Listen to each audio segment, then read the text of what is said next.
Allô, bonsoir, est-ce que vous m'entendez? Yes, cool. OK, nickel. Bon, comment ça va aujourd'hui?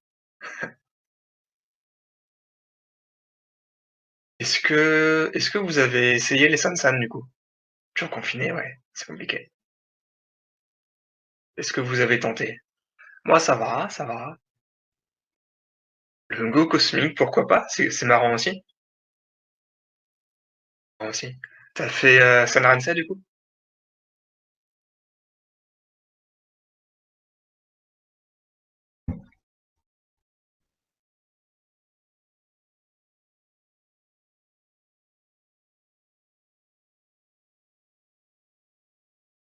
Ah, le Kosumi, c'est cool ça. C'est ouais, c'est vieux. C'est pas facile à jouer. C'est vraiment hyper dur à jouer. C'est pour ça qu'on le fait pas trop. Non, le Go cosmique, c'est un style qui a été, introduit par Takemiya Masaki, qui consiste en gros à faire du centre. Souvent, ça part avec un Sanransei comme ça, les 3 Uchi et c'est pas aussi perché que le Go cosmique, tout à fait.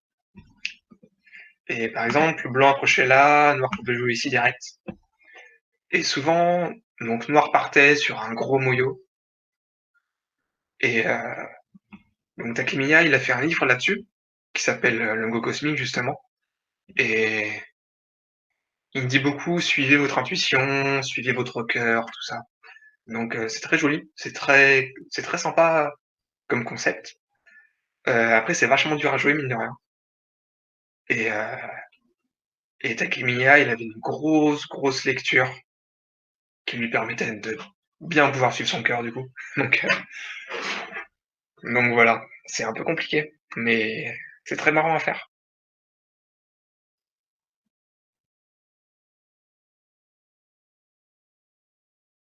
Donc là, le livre parle de cette réponse-là, qui est marrante. Ah, Yonou a fait une vidéo? Ouais, j'ai pas vu. OK, cool. OK. Peut-être du coup, elle veut parler de comment on le réfute avec l'IA et tout, non?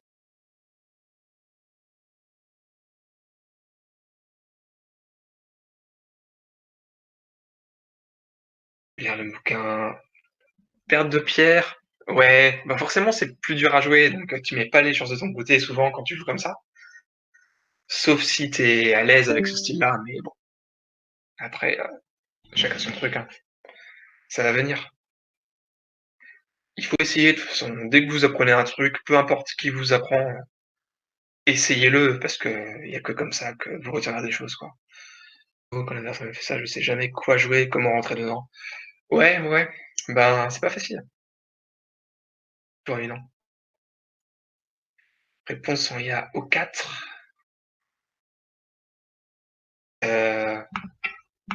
comme ça?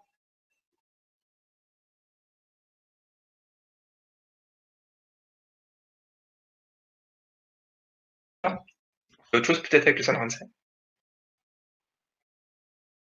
Généralement les adversaires qui me la jouent, mais généralement ils savent pas en profiter. Bah ouais, c'est normal, c'est pas évident du tout. Hem, on peut faire vous voulez qu'on développe un peu là-dessus ou? Parce que globalement le Sunrise, je l'ai pas énormément joué, pas énormément de variations là-dessus.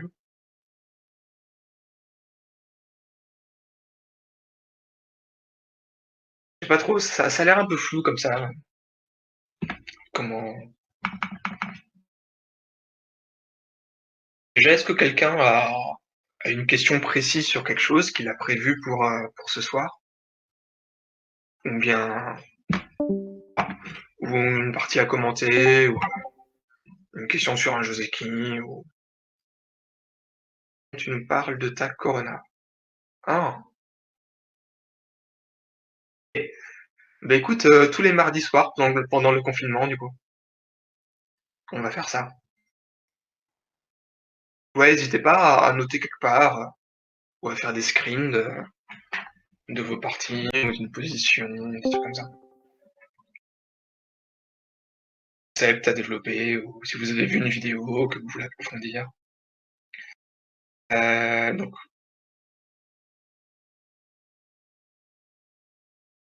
du coup, la Corona Cup, pour l'instant, moi j'ai perdu ma première partie et j'ai gagné la seconde. Et ma première partie, ah, je suis un peu déçu de cette partie, j'ai pas très bien joué. Il y a eu très vite beaucoup de combats, donc bon, je sais pas si c'est très intéressant. Et la deuxième, c'était contre Fabien Lips. Et ouais, c'était un peu compliqué. Il y a pas mal de combats un peu, je sais pas trop. Si vous voulez, on peut la revoir, ça me pose pas de soucis. Et ouais, le mieux, c'est quand même,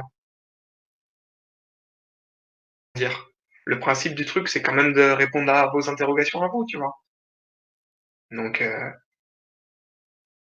oui, même si vous êtes plus fort, ça pose pas forcément de soucis, hein. Alors, une longue phrase. J'arrive pas toujours à côté faire le chimari de mon Oshi. Venu du côté où j'ai des pierres ou de l'autre, potentiellement faire un gros truc. OK. La plupart du temps, tu vas simplement le faire du côté qui t'intéresse le plus et si toi, tu as pas particulièrement de préférence, tu peux le faire du côté où tu as pas envie que l'autre approche. Ça, c'est les 2 critères les plus simples pour, choisir de quel côté le faire. Si ça te donne pas particulièrement de réponse, bah, dans ce cas-là, tu peux le faire plus ou moins du côté que tu veux. À mon avis, la plupart du temps, ce genre de direction, ça a jamais une très grande importance, notamment pour tout ce qui est IA, mais bon, on n'est pas des ordi, hein, donc simplement, fais comme tu le sens. La plupart du temps, ouais, fais-le du côté qui intéresse le moins l'adversaire, enfin le plus l'adversaire. Si t'approches de l'autre côté, bah, c'est moins grave, OK.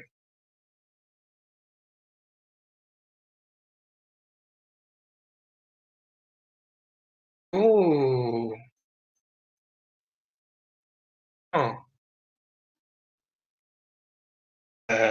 on peut faire ça, on peut carrément faire ça. La double approche basse plus haute. Alors,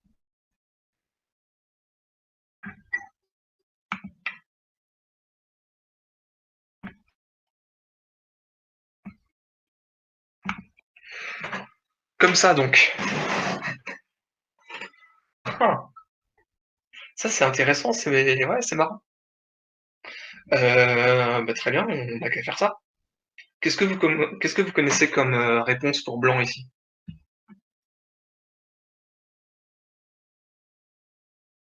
Mon thème ça, dis donc.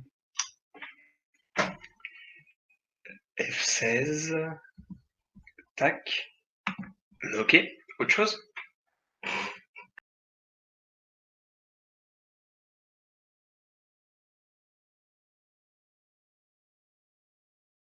C14, OK,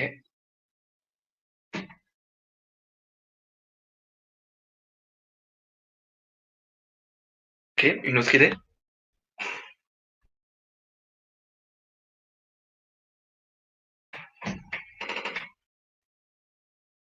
Pour l'instant, ah, Tenuki c'est rare. Kick puis Kosumi, OK. Pour l'instant, vous m'avez pas encore dit la réponse la plus classique, ah, et il m'est arrivé. OK, E14, E15, OK. Donc ça fait déjà pas mal. Alors, F16, c'est la réponse qui a l'air d'être la plus naturelle. C'est l'ancienne variation. En gros, c'est l'ancien Joseki. Ce qui va se passer, c'est que noir fermé, nœud bi, nœud de bambou, tac, noir glisse, et blanc joue ici. Donc ça, c'est l'ancien Joseki. On préfère noir, tout simplement parce que noir a les points et blanc fait pas grand-chose. Plus tard, noir a aussi ce coup-là, qui peut être embêtant localement, donc qui peut l'aider à envahir le bord. Donc ça, 17 face à E17. Alors si tu fais des 17, le problème c'est que la coupe tout de suite est très embêtante. Très très embêtante. Comment blanc répond? Si blanc rajoute juste un coup dans le coin, dans ce cas-là, noir protège. Et les 3 pierres de blanc sont très faibles. En plus, il y a encore un peu d'agi dans le coin, notamment avec des coups comme ça. Un combat comme ça serait très compliqué pour blanc. Et si blanc coupe, noir a tout de suite les connects qui est SNT. C'est-à-dire que si blanc descend maintenant, noir peut couper.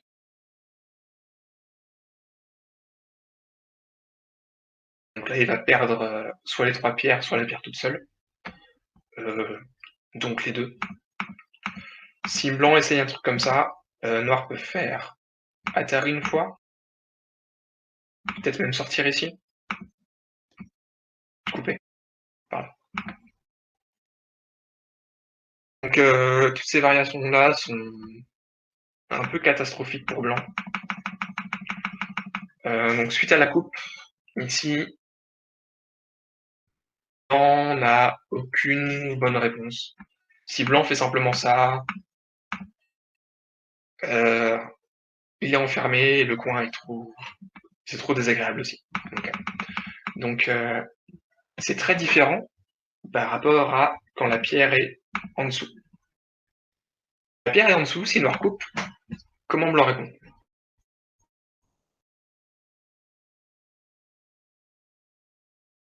Couper, exactement. Exactement. Parce qu'il peut. Quand il coupe, ça nous fait un bouquet déchiré. Donc finalement, si on fait un truc comme ça, noir n'aura pas gagné grand-chose. Et blanc a pris tout le coin très facilement. Donc là, c'est très différent. Quand noir coupe, blanc peut pas se laisser couper, comme ça. Et si noir coupe, c'est cata aussi. Il n'y a plus aucune suite pour blanc. Donc, ici, vraiment, la seule option, c'est le bambou. Et ça, c'est favorable à noir, localement. Ensuite, qu'est-ce qu'on a dit? Celui-là. Celui-là, c'est un petit peu étrange. Noir veut juste répondre et connecter. Et là, si blanc protège le coin, noir saute. Et blanc est enfermé, noir est très solide des deux côtés. Si blanc sort, forme de blanc est pas super super. Blanc répond maintenant. On sait pas trop. Si blanc joue là, noir peut couper tout de suite, je pense.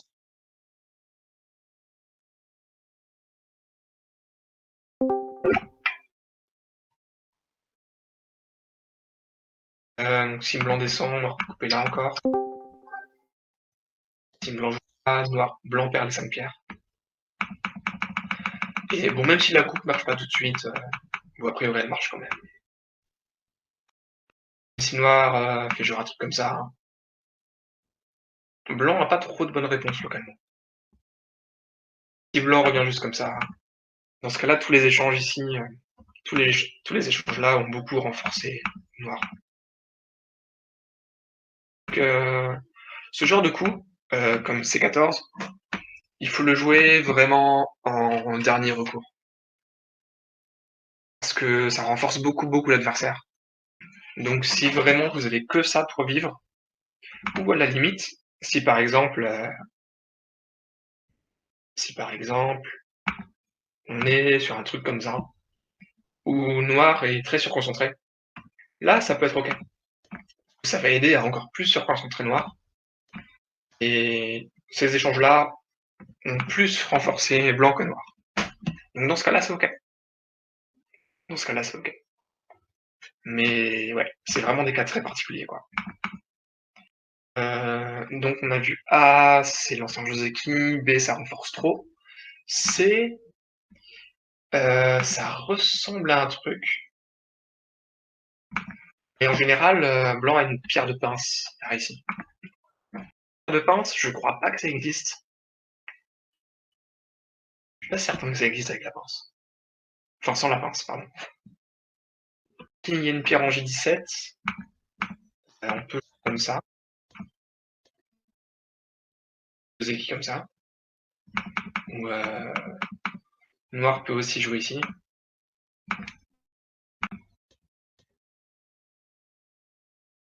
Et être pas mal quand même. Donc, bon, je vais pas vous dire de bêtises. Je sais pas trop. A priori, je l'ai jamais vu sans pierre de pince blanche. Mais ouais. A priori, ce sera jamais meilleur que le Joseki.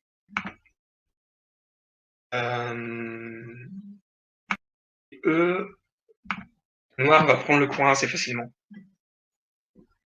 Donc, ça risque d'être moyen pour blanc. Parce que là, les trois pierres blanches, surtout s'il peut pas capturer noir d'aucun des deux côtés, ça va être un peu compliqué à gérer, quoi. Donc, tout ça pour dire que le bon coup, c'est ici.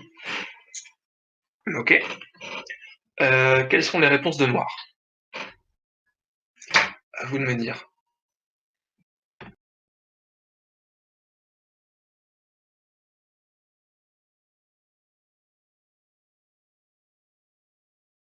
15. Donc tout c'est coupé, ça doit être des 15. E13. Tsukeane. Ane c'est bien, on suit les proverbes.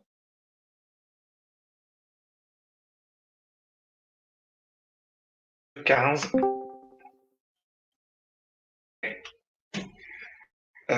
Autre chose. Pas autre chose. C'est déjà pas mal. D13, tout simplement. C17. Ok. Pourquoi pas?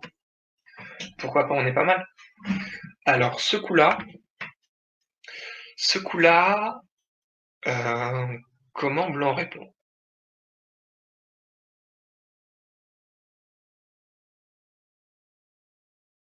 Des chances que blanc joue juste ici.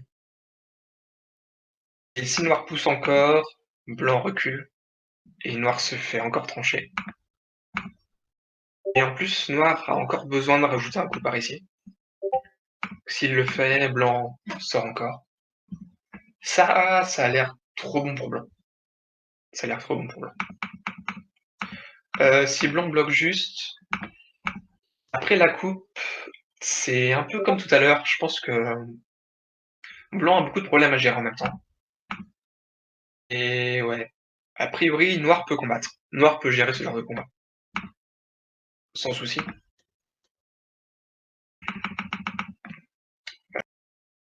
Ouais, à mon avis, si blanc fait juste ce coup-là et abandonne la pierre, le résultat, l'échange devrait être ok pour blanc.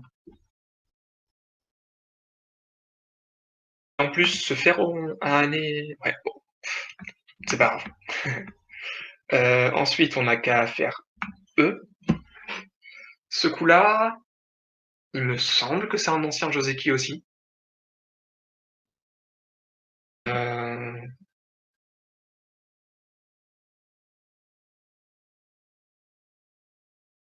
c'est même parfois joué encore. Peut-être. Là, c'est rare. En général, si Noir veut faire le Sensan, il va commencer par faire année une fois. Et après année, on peut faire le Sensan. Et ça, c'est un Joseki moderne qui est encore joué aujourd'hui. Blanc bloque, noir sort, blanc fait anéitie, noir connecte, et blanc revient là. Donc ça, c'est un Joseki. C'est équilibré. Il n'y a pas de souci à jouer ça. Blanc le Chicho, ça peut être chouette de couper aussi. Si blanc le Chicho et il joue comme ça, le problème c'est que derrière, t'as encore, par exemple, juste couper en fait. Juste couper, c'est un peu désagréable. Parce que, ouais, c'est ça, ça empêche un peu le Chicho. Un truc comme ça,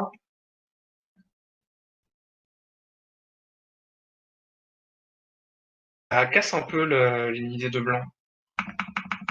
Et même si noir laisse le Chicho et fait juste Ané, il est déjà connecté en fait, quasiment. Si blanc veut bloquer, noir peut couper. Si blanc fait Atari, noir peut descendre. En continu, et c'est pareil.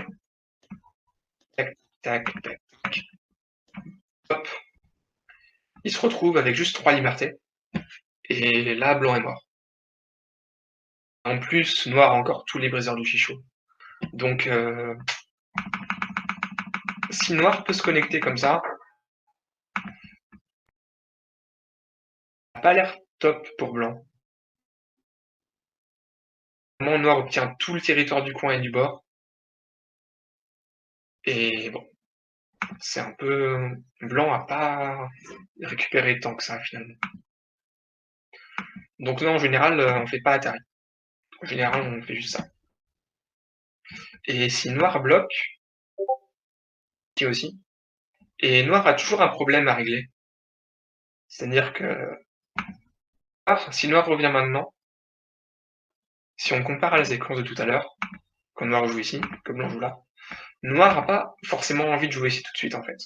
C'est juste un coup de diocé. Donc si vous bloquez en premier, vu que vous allez devoir revenir de toute façon, vous avez juste plus ou moins gâché un coup là, et donc perdu le santé. Donc je vous conseille donc de pas trop le faire tout de suite. Et ouais. Il y a des fois où noir le fait tout de suite et fait Atari. Ce qui se passe en général ensuite, c'est que blanc fait le co, puis fait Atari, menace, et il se passe après.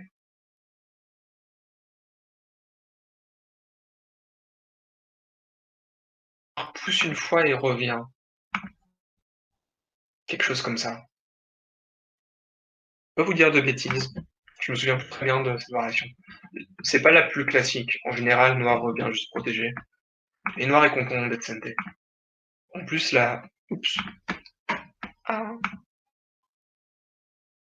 La pierre ici a encore un peu d'agi pour plus tard. Pour viser la coupe ou faire des choses. Donc voilà, ça c'est un des jeux qui existent. Donc par le année à l'extérieur. Et le deuxième choix ici, c'est couper. Couper en premier. Là, ce qui va se passer, c'est que blanc coupe et noir sort. Et ça, c'est un Joseki qui est apparu avec AlphaGo en premier. C'est lui qui nous a montré cette séquence. Euh, Blanc fait Atari, noir sort. Blanc pousse, noir fait le Kusumi, qui est souvent un Tetsuji dans ce genre de situation. Blanc descend, et noir joue ici, il fait les pierres. Cette séquence-là, on la retrouve beaucoup dans les parties AlphaGo Master contre AlphaGo Lee, je crois, il me semble.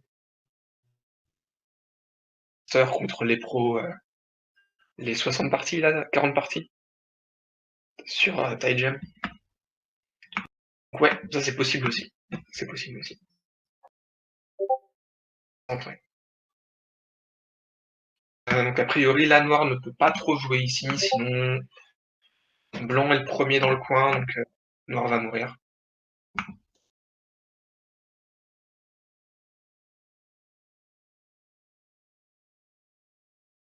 Liberté, hein. Donc ouais, juste sacrifier les pierres, ici, et prendre le TNT. Ça suffit, ça suffit.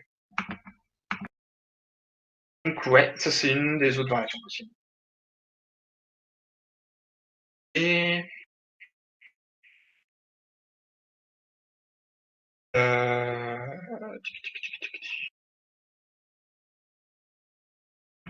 il y a aussi des séquences avec noir ici. Je vous le montre plus pour le fun, parce que c'est assez marrant ce qui se passe. Blanc joue là, noir fait le Hanné à la tête des deux pierres, blanc fait la gueule du tigre, noir fait Hanné, blanc fait Atari, noir fait double Atari, capture, capture. Et blanc Tenuki. Donc ça, c'est Joseki aussi. Tenuki contre d'autres tortues. C'est assez marrant. C'est assez marrant. Noir est très solide, mais blanc a pris tous les points du coin, mine de rien. Et il faut pas oublier qu'au départ, il y avait deux pierres noires contre une pierre blanche. Et maintenant, blanc est encore senté. Donc, ok, noir est très fort, mais bon, blanc a déjà deux coups ailleurs, plus le coin, donc Joseki aussi. Ah, il y a d'autres variations avec des ordres qui changent et des trucs un peu bizarres. Mais ça vous fait déjà une bonne base pour essayer ça.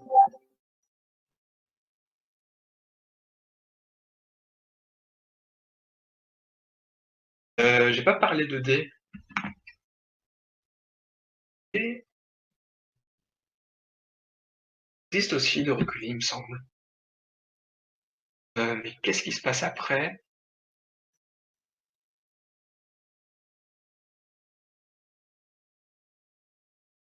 Ah, je me souviens plus trop. Pas très populaire. Il me semble me rappeler de trucs qui ressemblent à ça. Je suis pas sûr. Je vais pas insister, je vais pas vous dire de bêtises encore. Donc là-dessus, ouais. Les trucs les plus classiques, ce sera vraiment ici et couper tout de suite. Saute si blanc des 15.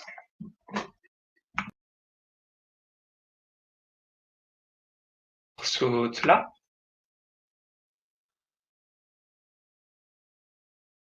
Du coup, blanc connecte. Cet échange-là, et comment dire, autant pas le faire. Autant pas le faire. Ce que tu comptes faire après, et il enlève plein de possibilités à noir. Par exemple, pour noir, tourner ici, c'est plus intéressant que 10 après. Euh,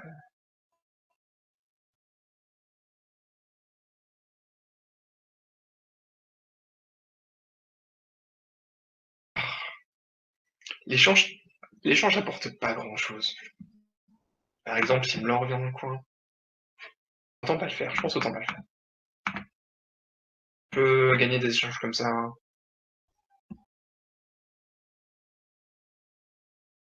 Vite revenir dans le coin, pardon. Dans le coin, même une pierre ici peut être plus intéressante, tu vois. Si jamais tu peux faire cet échange-là pour sortir. Ouais. Vaut mieux le laisser la G que faire l'échange tout de suite. Que tu risques de perdre pas mal de choses finalement. Donc après l'échange, ça règle le problème de blanc. Là, il y a une coupe, et là, il n'y a plus de coupe. Donc c'est un peu un thank you move, à mon avis.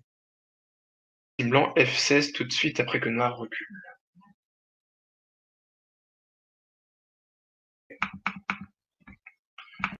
C'est sûrement possible, hein. Quelle est la suite? Si on recule maintenant, comme on rejoue là, c'est un peu bizarre. Donc en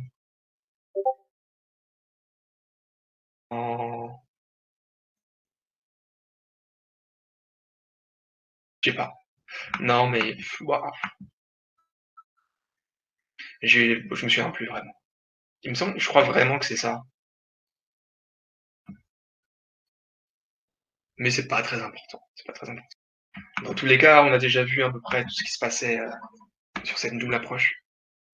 Si vous voulez l'essayer, c'est intéressant. Et ça change un peu de la double approche basse, qui est plus classique et qu'on connaît un peu mieux en général. Ok, bon. Est-ce que vous avez d'autres questions là-dessus? Je pense qu'on a fait le tour. Alors,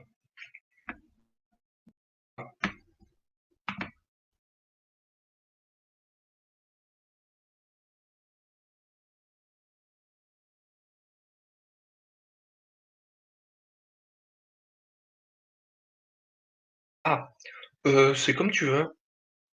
C'est juste une question de préfère en fait.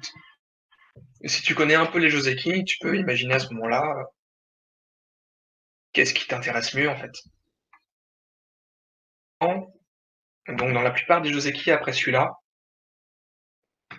Noir va plutôt se développer vers ce bord-là, la plupart du temps. Donc tu as plus de contrôle là-dessus. Par exemple, tu avais Joseki, euh, fait trop de variations.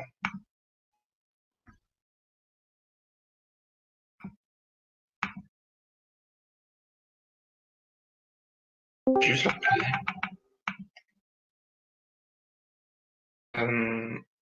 donc sauf celle-là, mais là pareil, c'est Noir qui choisit. Et ouais, t'as plus de choix sur le côté que tu veux développer en fait. Si tu prends ce Joseki là, tu vas plutôt développer le bord haut. Et si tu prends l'autre du coup, euh, bon je vais essayer. Si tu prends l'autre avec le manet à l'extérieur, tu vas plus souvent développer le bord gauche. Donc à mon avis, Noir a un peu plus de contrôle sur ce qui se passe et sur quel côté l'intéresse le plus. Alors que sur la double approche basse, clairement c'est Blanc qui choisit quoi. Blanc qui choisit.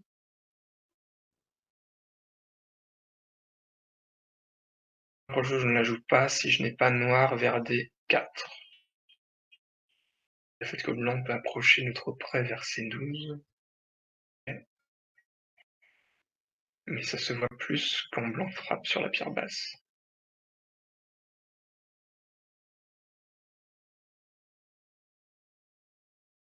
Je suis pas sûr d'avoir compris la fin, mais bon, je pense que j'ai quand même plus ou moins répondu. En gros, t'as un peu plus de choix sur ce qui va se passer. Donc voilà. Si la plupart du temps, dans ce genre de position, c'est le bord où ta pierre, où ta première pierre est qui t'approche le plus, qui t'intéresse le plus, vu que c'est celle où t'as joué en premier. Mais après, bon, blanc peut tourner, noir peut tourner, y a pas trop de soucis en fait. Tu peux aussi choisir le coin tout de suite, si tu veux. Donc blanc va juste changer à Itinuki, la plupart du temps. Ou bien sinon, blanc peut choisir de tourner tout de suite. Je crois que j'ai vu, il me semble avoir vu chez Jinso faire ça une fois, de tourner ensuite. Changer bon pour blanc du coup. J'ai pas trop étudié la question. Mais ouais, donc tu peux choisir là, blanc pourra choisir là, ou juste reculer. Ah non, on peut sauter, laisser blanc revenir, ou jouer ici une fois.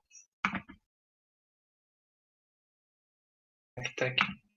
Ça aussi c'est très populaire comme Joseki. On l'a vu la semaine dernière. Ok, pardon. Je croyais qu'on avait fait les Sansan. Ok, bon, j'ai oublié. J'ai oublié. Ok.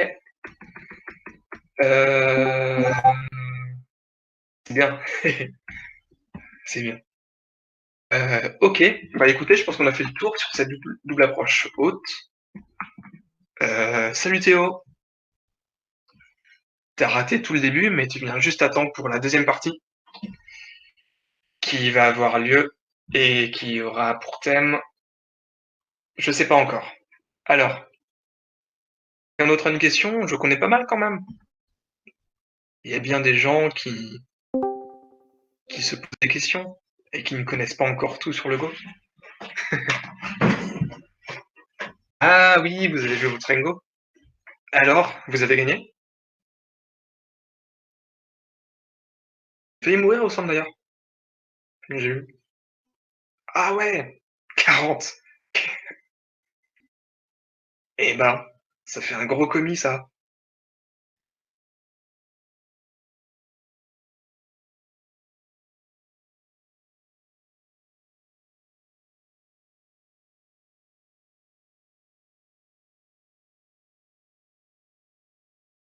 7-7. Mal. C'est sûrement jouable, tous les trucs au centre, on sait pas trop. C'est ouais, c'est Hugo. C'est Hugo de Lyon. C'est son ouverture favorite. Il le fait tout le temps, même en tournoi officiel. Tout le temps, tout le temps, tout le temps. Dès qu'il a noir, il fait double 7-7. Mais c'est marrant, ça fait des parties fun. Et ce truc-là vers le centre, on sait pas très bien. Ça peut valoir le coup d'essayer, ça peut être rigolo. On a déjà beaucoup de choses à découvrir dans les trucs plus ou moins classiques. Donc bon, ça sent truc.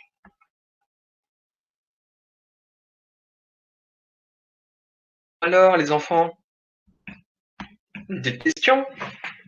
Un petit truc? Un Joseki, un Komoku?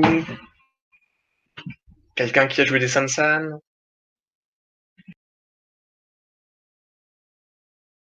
Sinon,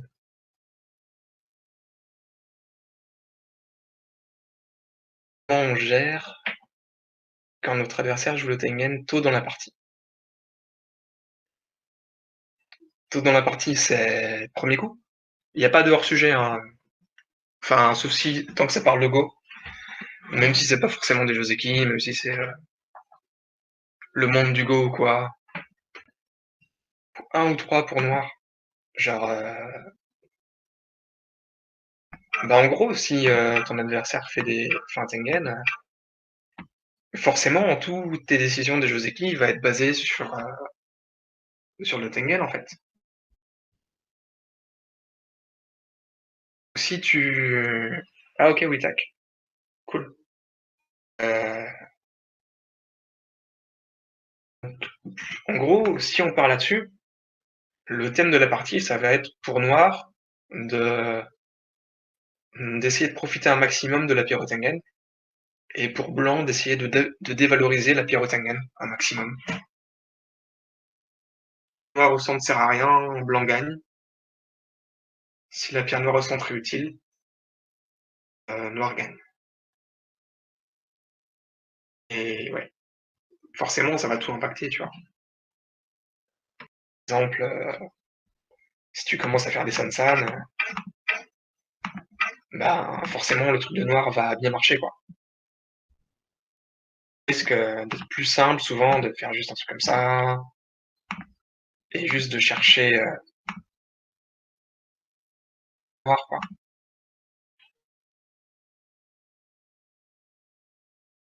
Et ouais, juste l'ignorer, ça sera un peu bizarre, parce qu'elle est là, la pierre. Donc ouais, faut que t'en prennes compte, et que tu joues en fonction. Notamment pour tout ce qui est chicho, notamment pour euh, tout ce qui est moyo aussi, quoi. On peut Q10 direct. Là, ici,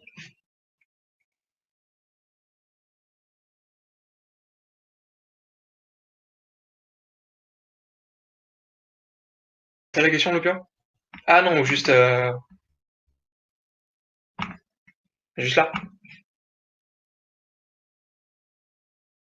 Ça peut être une idée, ouais. Ça peut être une idée. Après, bon, personnellement, ce serait pas trop mon style, mais pourquoi pas? Sinon, on revient par là, on fait un truc comme ça. Ça peut être une option, ouais. Ça peut être une option. Donc en gros, si tu arrives à créer un groupe stable par ici, par là, et ben, si noir a rien à attaquer, la pierre noire au centre servira à rien. Donc ça doit être à peu près ton but quand noir joue votre Kotengen. J'ai vu des questions passer là.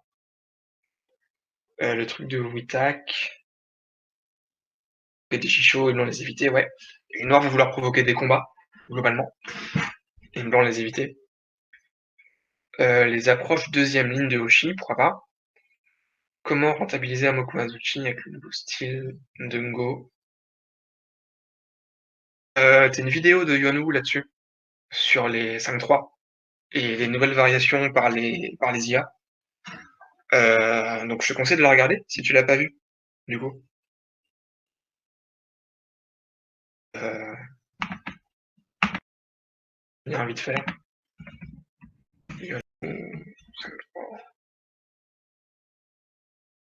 Bon, je tombe sur du taekwondo, mais ok, très bien, très bien.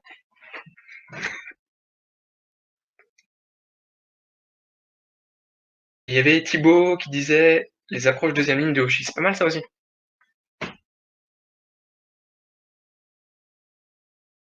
Ah, tout de suite, il y a 10 000 questions. Oh là là, les enfants. Ah si, c'est bien ça. C'est pareil que Thibaut. Une réponse à l'approche d'un Hoshi en Kema par un Kema deuxième ligne. Réponse à l'approche d'un Hoshi en Kema par un Kema deuxième ligne. C'est Yonu, c'est Cho, qui est une pro coréenne, qui fait plein de vidéos sur YouTube, sur plein de thèmes. A priori, si vous êtes autour de premier dan, c'est mieux, ou si vous voulez être autour de premier dan, ce sera plus adapté à votre niveau. Mais elle fait aussi plein d'explications sur plein de trucs différents, et elle a un style super, comment dire, super dynamique, super pédagogique, super facile à comprendre, enfin, c'est bien quoi, qualité. Donc, c'est Pirmk qui demandait ça, c'est ça? Ok. C'est vieux, ce coup. Qu'est-ce que c'est vieux? En théorie, on disait que Blanc pouvait jouer ça s'il avait des pierres par ici et des pierres par ici. C'est moi qui... Non, c'est pas vrai. C'est pas vrai. J'ai encore toute la vie devant moi. Donc, l'idée de ce coup-là, c'est, par exemple, si Noir bloque et fait un truc comme ça, Blanc peut choper facilement tout le coin. Donc, en réponse à ce coup, il y avait principalement juste une extension. Et donc blanc joue ailleurs, ou blanc joue là, et noir Tenuki. Noir joue ici. Et après que noir joue là, blanc faisait ce genre de choses, avec Kosumi ensuite, ou Kema. Mais ouais. C'est bien du coup si blanc a des pierres en appui, donc de ce côté, pour pouvoir attaquer F3, et de ce côté-là, pour pouvoir attaquer aussi les deux pierres. Donc vraiment, la plupart du temps, il faut avoir des trucs des deux côtés. Parce que même là, il y a encore énormément d'agi en fait. Par exemple, Sansan, pousser là, même des coups comme ça. Il y a encore plein de trucs qui peuvent être assez embêtants pour blanc. Oups.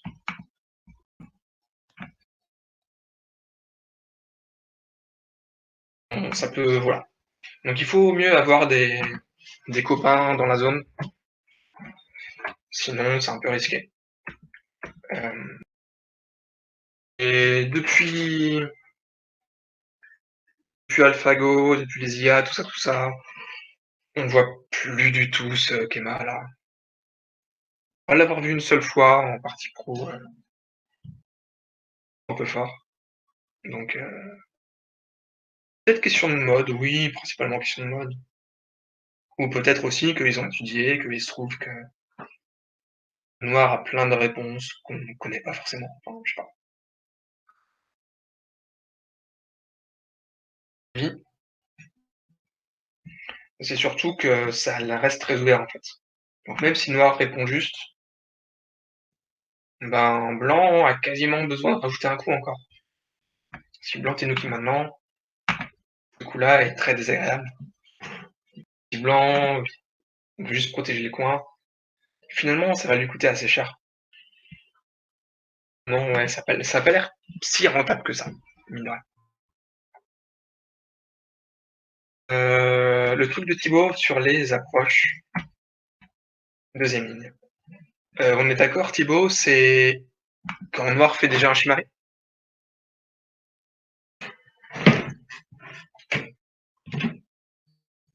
C'est ça. Ok. Donc là-dessus, tu parles de A et B, en gros, c'est ça?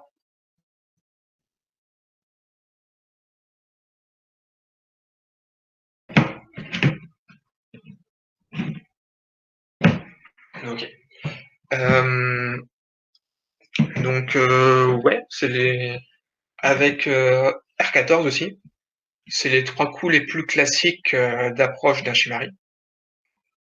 R16, c'est pareil, c'est l'ancienne variation en fait. Donc maintenant, on n'aime plus trop jouer R16. Et même à l'époque, en fait, même avant les IA, globalement, c'était en gros pour simplifier. C'est si Noir fait un grand Kema, on peut venir en Tsuke.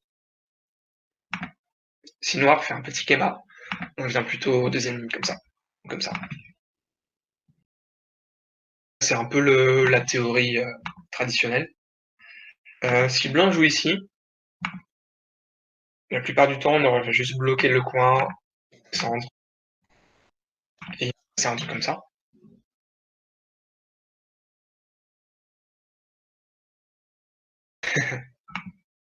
Ça fait un certain temps quand même que c'est bof, mais bon. Donc voilà, ça c'était une des variations. L'autre principal, c'est que Noir joue à l'extérieur. Blanc fait double année. Noir recule une fois. Blanc fait la gueule de tigre, Noir l'empêche de sortir. Et Blanc vit petit coin. Donc ce résultat-là, c'est une vie qui est quand même assez petite. Et Noir est SNT. Donc a priori, sans rien autour, ça a l'air ok pour Noir. Là-dessus, on a principalement A et B. Comment choisir entre A ou B? C'est très simple. Si vous êtes plus intéressé, si vous trouvez que le coin a plus de valeur que le bord, alors vous allez plutôt en A. Et si vous trouvez que le bord a plus de valeur que le coin, vous allez plutôt en B. Ok. Là-dessus, quelles sont les réponses possibles? À vous. S14. Oh, direct. Waouh. San-san. 16. Très bien.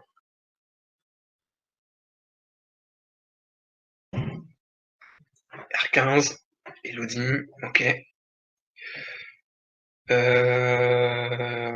Il en manque qu'une.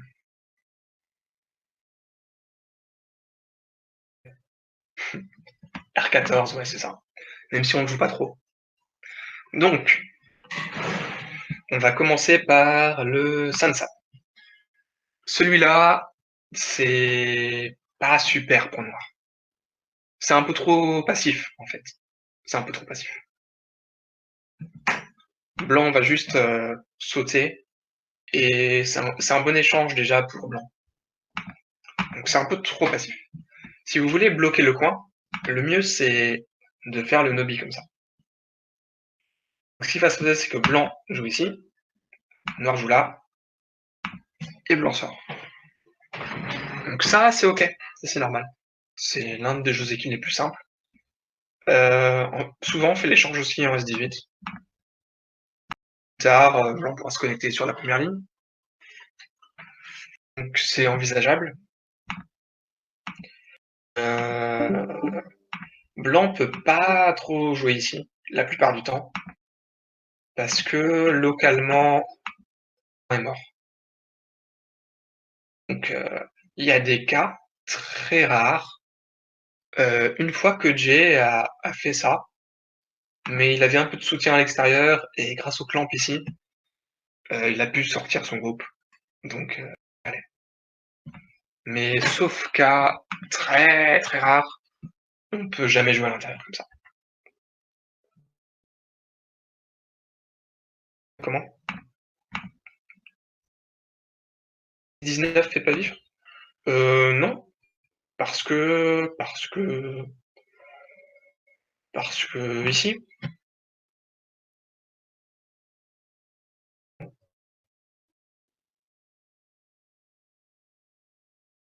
18, non. Et à 18, blanc, ah, ouais. À 18, blanc vif.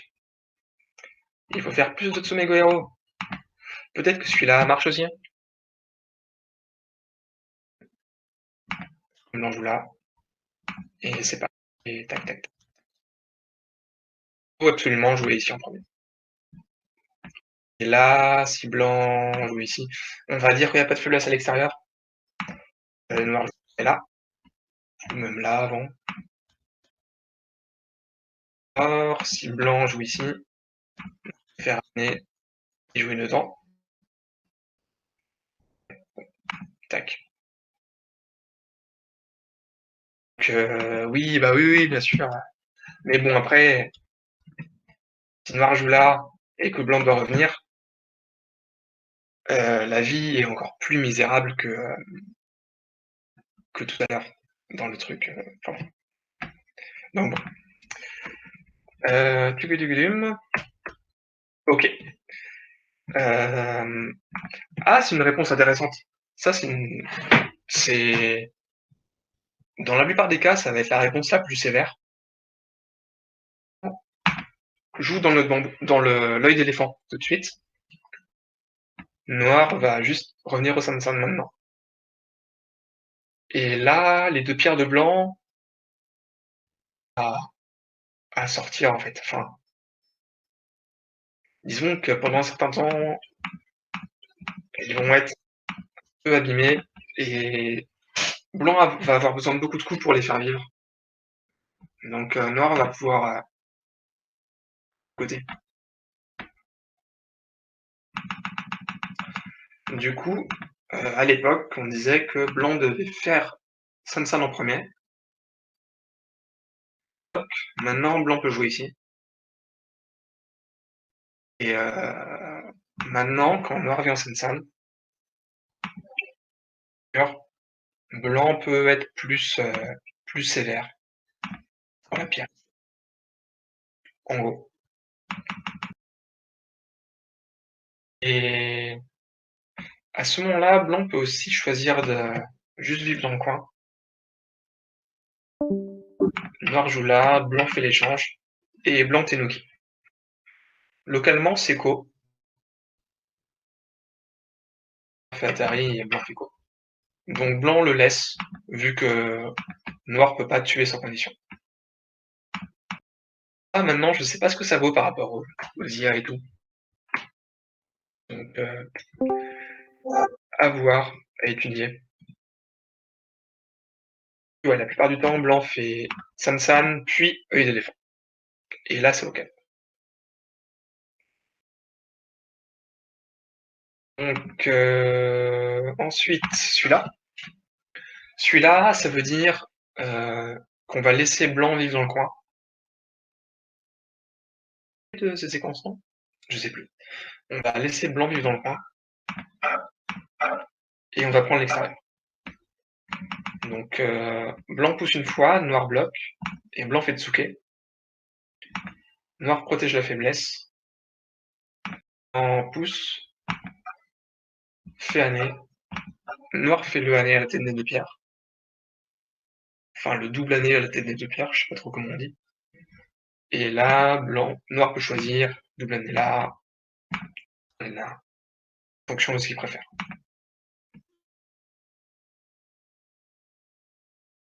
Ouais, les double années quand ça marche, c'est cool. On fait ça, ça, ça. Noir peut jouer ici, pour capturer les 3 pierres.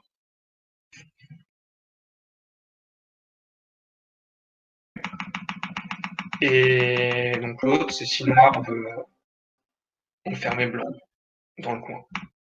Là, blanc peut Tenuki, mais la suite est santé pour noir. Là, blanc peut pas capturer les 2 pierres, à cause du coin magique. Donc, la plupart du temps, blanc va rajouter un coin. Un jour, ça peut créer des faiblesses à l'extérieur. Donc,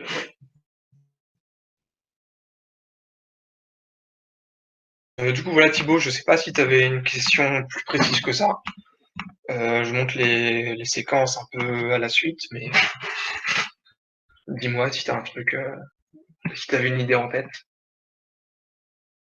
Ok. Et il y a celui-là aussi. Tac. Ou blanc. Qu'est-ce qui se passe? C'est juste ça, non? Ou deux, je sais plus si on pousse 2 fois. Pas raison de pousser 2 fois, juste comme ça, comme ça, comme ça. Aussi, c'est un Joseki. Mais ces trucs-là, on les voit plus trop en partie pro aujourd'hui. On voit plus trop ce coup-là non plus, globalement. Ils viennent juste en approcher ici. Extérieur, et plus tard, on peut encore venir au Sansan. Donc, on gère une invasion en S17. En S17, alors sans lire, j'ai envie de jouer là,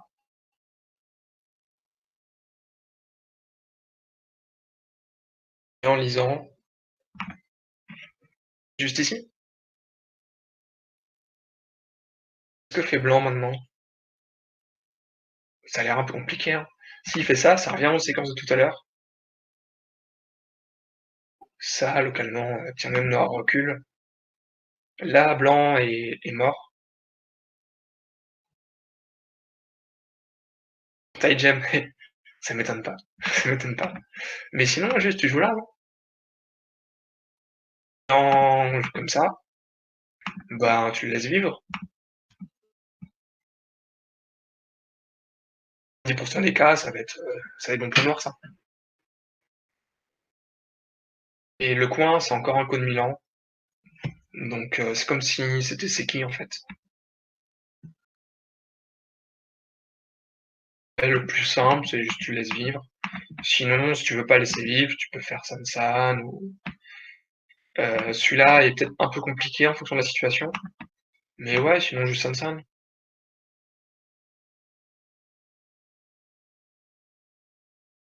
Franchement, ça va vraiment beaucoup dépendre de la situation. Mais il y a peu de chances que ce soit un bon coup.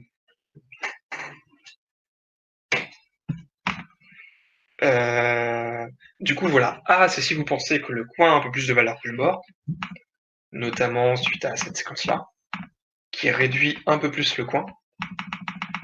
Et si vous êtes plus orienté vers le bord, vous jouez ici. Et quand noir bloque, extension, extension.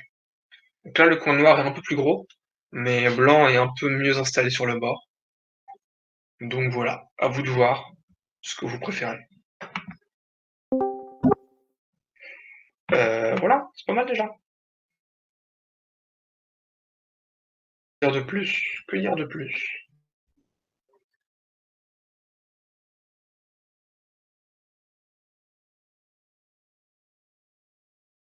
B, si noir fait année.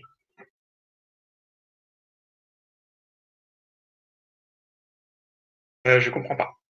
À la fin de la séquence.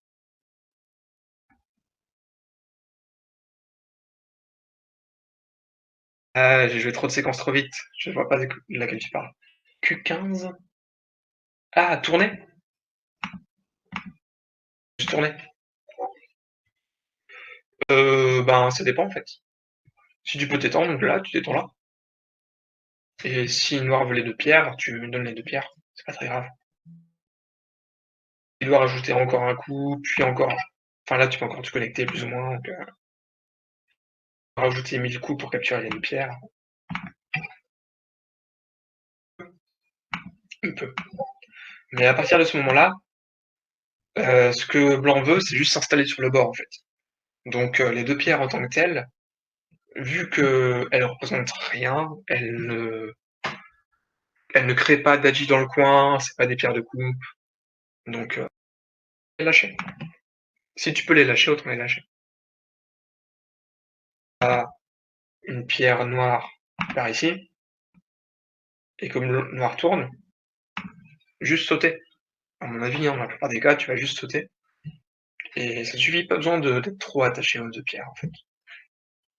Éventuellement, un jour, elles pourront t'aider à créer un peu d'espace. Mais bon, tout de suite, tu vas juste te faire attaquer en plus grand en fait. Donc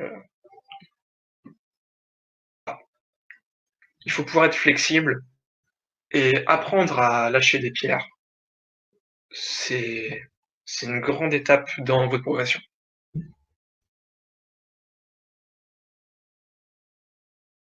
OK, bon c'est pas mal.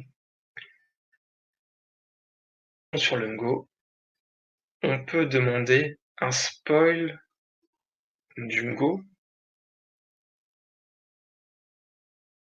Ça doit être un troll. Je voulais en lâcher, Camille m'a dit qu'elles étaient énormes. Et oui, bah, il y a des pierres qui sont grosses, mais bon, ça dépend des fois. Ah, le Game of Stone avec Vincent. Donc c'est un groupe entier de lâcher des pierres. À vous de voir quelle valeur ça a. Euh, c'est pas ma faute si, si je lâche des groupes à 20 points, ok. Mais, mais en vrai, essayez d'appliquer tout ce qu'on dit et au pire, ça fera juste un exemple de plus pour la prochaine fois et ça fera progresser tout le monde. Alors, rien. Pourquoi faut focaliser les parties des top pros, regardez, et pas des pros normaux? Les top pros sont un peu meilleurs, donc c'est mieux. Les top pros sont beaucoup meilleurs, genre vraiment beaucoup meilleurs. Pierre, 3 pierres. Ouais, ouais, ouais, non, non, clairement. Entre des mecs qui étudient tout le temps avec les meilleurs et les autres, forcément, c'est un autre challenge, quoi. Les top pros, c'est des mecs, enfin, ils sont forts, quoi. Donc, ils gagnent des tournois, ils sont multimillionnaires, enfin, ils ont des raisons de, ils ont des raisons d'être forts, tu vois. Forts, ils galèrent un peu, ils ouvrent une école de Go, tu vois, c'est une autre dynamique.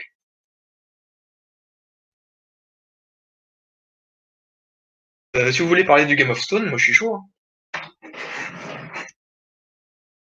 Qu'est-ce que c'était les questions?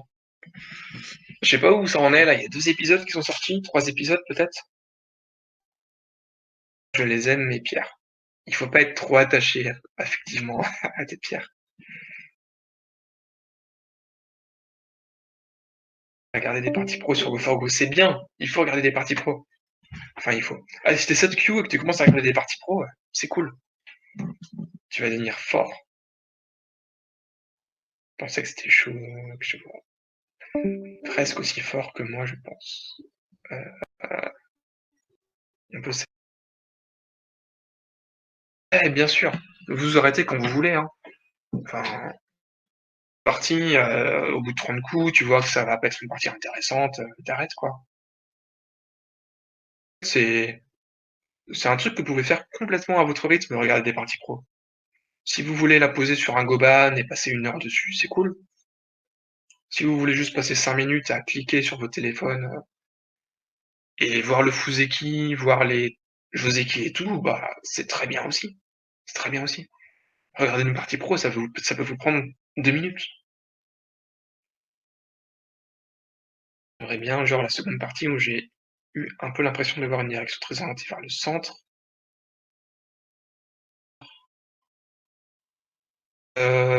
Je me souviens plus trop, la deuxième partie. Quoi déjà?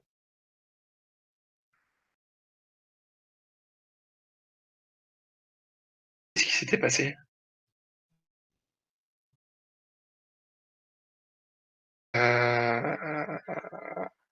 C'est la partie avec le sur le bord, non? C'est ça?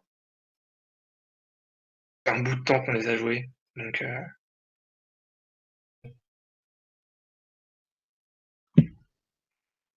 c'est franchement, c'est le plus intéressant dans une partie pro. C'est vraiment le premier truc et le deuxième truc, ça va être les dans les combats, les Tessunji, les formes et tout, mais c'est un peu galère, c'est un peu galère. Je fais ce que je regarde entier et je reviens sur le début pour voir ce qui est joué au Fuseki.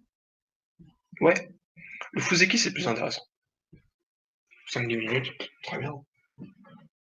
Que vous tant que ça vous ennuie pas, que c'est très bien.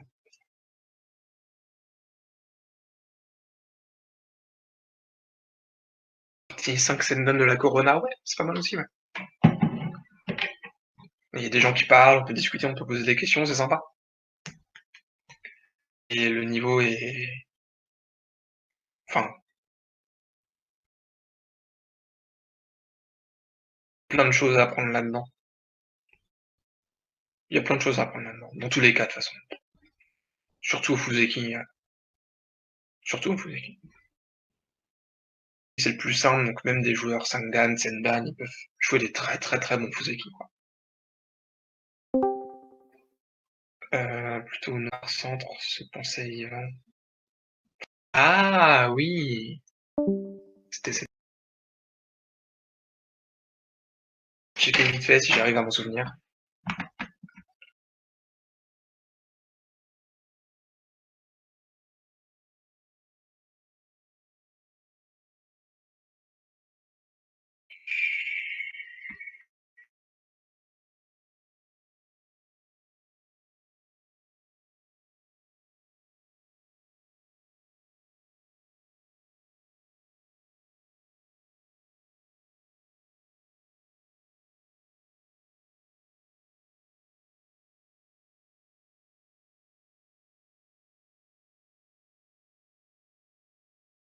Heu, ouah, ça fait trop longtemps, ça va être compliqué.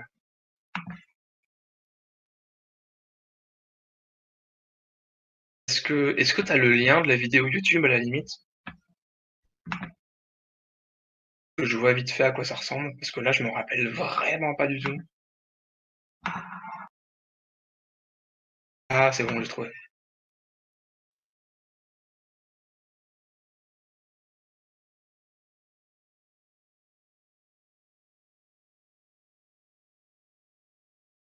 Ah oui! Oui, oui, oui. OK.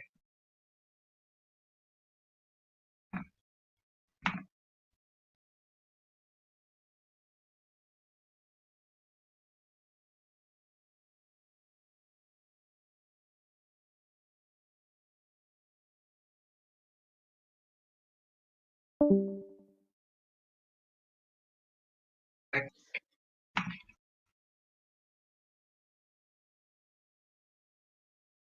Ah oui, je me souviens un peu. On joue là, North-South, comme ça. Là, je suis venu où?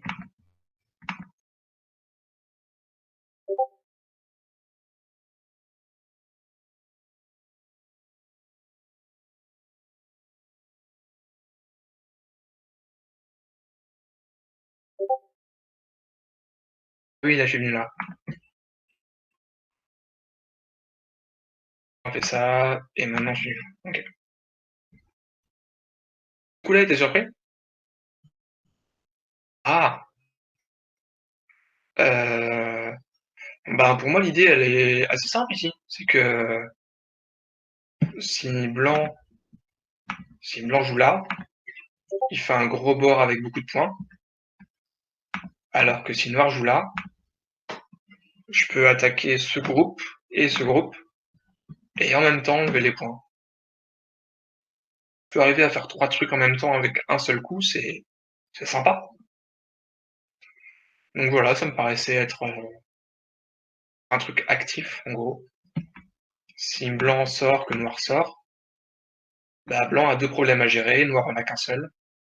Donc c'est un combat qui devrait être ok pour noir. Surtout si blanc sort là, noir sort là, je sais pas trop. Peut-être un jour je pourrais me servir de ça pour attaquer par là aussi. Donc au niveau de la dynamique de la partie, ça paraissait important de commencer là. J'ai vraiment fait n'importe quoi comme séquence, hein, par contre. Là, il s'est passé ça. Ah,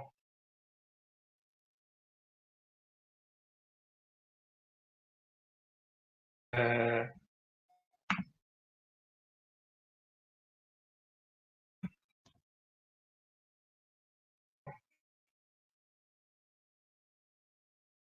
ah oui, ouais, ouais. C'était compliqué. Et cette partie-là, je pensais être relativement ok, mais en la regardant plus tard avec Lila, en fait, j'étais vraiment pas bien du tout. Et Vincent, toute la partie, il a fait que des trucs vraiment bons, quoi. Il a quasiment pas fait d'erreur. Donc sur cette partie-là, il m'a vraiment éclaté. Ah, c'est ça la question? Bah c'est simple. De toute façon, il est fort, hein. Il est quatrième dan, mais c'est probablement le plus fort des quatrième dan que je connaisse. Il y a Mathieu aussi. Et peut-être que Vincent est plus fort que Mathieu, je sais pas. Mais là, la choix, tu veux dire entre H16 ou bien celui-là, par exemple?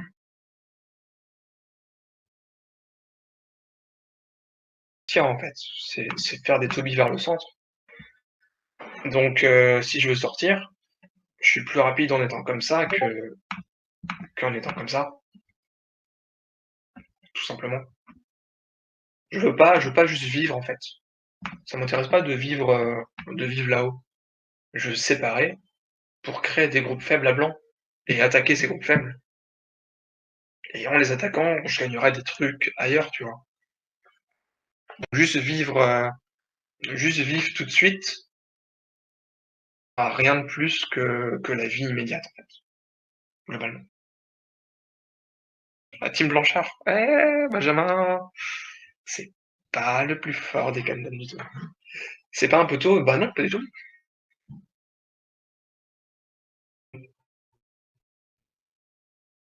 C'est c'est OK. Enfin, là, c'est si on peut attaquer maintenant, pourquoi on n'attaquerait pas maintenant? Après, il y a sûrement plein d'autres coups possibles, hein. Disons que si noir répond là, c'est sûrement OK. Si noir joue ça, c'est sûrement OK. Enfin, à mon avis, là, il y a plein d'options possibles. Sansan, peut-être même Kosumi, c'est OK, tu vois. Mais moi, personnellement, mon style, ce serait plus de venir là tout de suite. C'est ouais, je pense, ouais. Oui, oui, c'est forcément OK. C'est forcément OK. Et R8. R8, c'est un peu risqué. En fait, je pense que tu veux faire, c'est t'installer sur le bord droit pour essayer d'annuler l'influence de blanc. Mais le problème, c'est que quand blanc saute, si maintenant tu rajoutes un coup pour t'installer, ben quand blanc vient là, tu vas très vite le payer en fait sur cette pierre. Donc OK, tu vas effacer le bord droit, mais derrière, si par exemple noir est obligé de vivre comme ça, ben, finalement là, tu as quand même payé très cher. Blanc est devenu hyper fort, et maintenant blanc va pouvoir attaquer de ce côté-là, tu vois. Donc ce genre de pince, c'est assez typique, notamment du niveau en Q jusqu'à parfois même des joueurs assez forts. Premier Q, peut-être premier dan, tout ça. Mais en fait, vaut mieux juste répondre. Et maintenant, si blanc joue ailleurs, maintenant tu peux venir attaquer. T'as plus besoin, enfin, t'as moins peur pour ta pierre en en fait. Si on saute, saute, saute, tu peux même faire un truc par là. Maintenant que t'as l'appui ici, ce coup-là, le Kama, c'est un coup défensif qui va te permettre plus tard d'attaquer. C'est au Fuseki souvent, il vaut mieux être fort, avoir des groupes forts pour plus tard pouvoir attaquer là où tu veux. Si maintenant blanc joue là, euh, c'est solide quand même. Tu peux encore Tenuki, et quand tu viendras là, tu pourras encore réduire le bord. Donc bon, c'est ok, c'est équilibré. Et surtout, faut pas oublier un truc, c'est que le mur de blanc là, pierres là, blanc il les a eu en échange contre ces pierres là. Donc noir a déjà gagné du coin, plus la sortie. Ok. Donc si on fait ça, il faut pas juste regarder le territoire de blanc, il faut aussi regarder ce que noir a gagné là et ce que noir a gagné là. Donc finalement, au Go, c'est juste des échanges. On échange un truc contre un truc et on continue. Et noir a encore le CNT, probablement pour penser là et se servir de ces pierres là.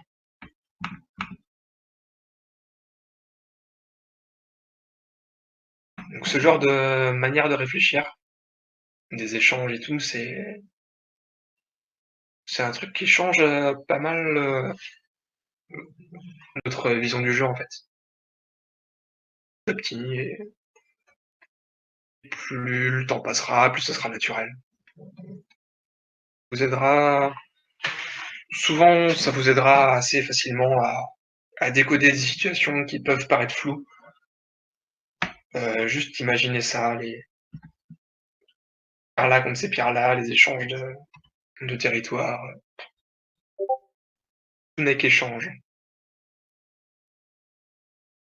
Bon, là, il est déjà tard, mine de rien. Je pense qu'on peut s'arrêter là-dessus. Je sais pas si j'ai raté des questions, je crois pas. Ah, euh,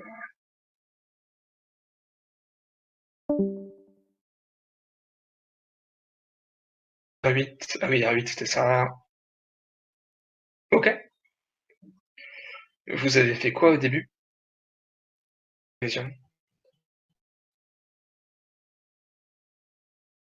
On a vu des trucs sur la double approche haute de Hoshi, là-dessus. Ah, non, pas tout, j'ai pas tout montré, mais les principales variations là-dessus. Tu pourras regarder la vidéo, il y a Pierre qui a enregistré, donc disponible. Ok, bon, bah j'espère que ça vous a plu, que c'était cool. Et 50-50.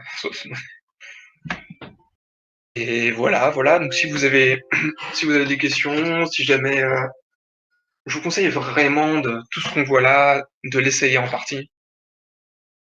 Parce qu'il n'y a que comme ça que vous retiendrez des trucs. Il n'y a que comme ça que ça va venir. Et pour tout ce qui est Sansan, pour toutes ces variations-là, et essayez, essayez. Changez tout le temps de Fuseki, de Joseki que vous jouez. N'hésitez pas à essayer des trucs. Il y a plein de... Vous allez souvent vous ramasser parce que vous connaîtrez pas assez. Mais c'est pas grave. Votre adversaire, il connaît pas non plus. Donc, on va essayer des choses. Et les 2-7-7, vous pouvez essayer. Après, si vous voulez apprendre des Joseki sur les 7-7, c'est bon, c'est compliqué, quoi. Mais après, voilà, il n'y a pas de souci. Vous apprendrez le combat. Les Joseki, on s'en fiche, ça dépend. Dans les joseki, il y a des formes. Les formes, c'est important. Oui, non, mais j'ai bien compris. Mais le 7-7, tu vas faire du combat, tu vas faire, des trucs bizarres, tu vas voilà. Mais, vous voulez, hein. Faites des parties en 7-7 et on les commentera la prochaine fois. Bon allez, bonne soirée tout le monde, à plus, à mardi prochain et amusez-vous bien d'ici là. Ciao.